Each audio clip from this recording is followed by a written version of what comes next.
नमस्ते दोस्तों।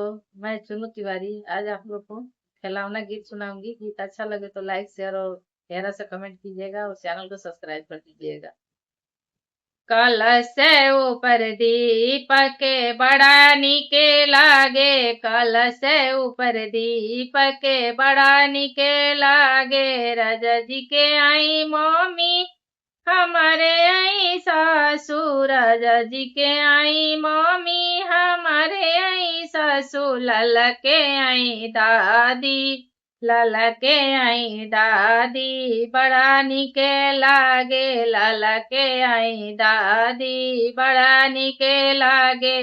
कलश ऊपर दीपक बड़ा निके लागे, कलश ऊपर दीपक बड़ा निके लागे, बड़ा निके लागे हो, बड़ा निके लागे, बड़ा निके लागे हो, बड़ा निके लागे। कलश ऊपर दीपक बड़ा निके लागे। राजा जी के आई भाभी हमारे आई गोतिन, राजा जी के आई भाभी हमारे आई गोतिन। लाला के आई आंटी बड़ा निके लागे, लाला के आई आंटी बड़ा निके लागे। कलश ऊपर दीपक बड़ा निके लागे, बड़ा निके लागे हो, बड़ा निके लागे, बड़ा निके लागे हो, बड़ा निके लागे।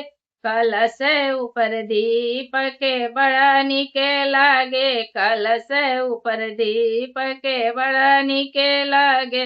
राजा जी के आई दीदी हमारे आई ननद, राजा जी के आई दीदी हमारे आई ननद। लाला के आई खोआ बड़ा निके लागे, लाला के आई खोआ बड़ा निके लागे। कलश ऊपर दीपक बड़ा निके लागे, कलश ऊपर दीपक बड़ा निके लागे, बड़ा निके लागे हो, बड़ा निके लागे।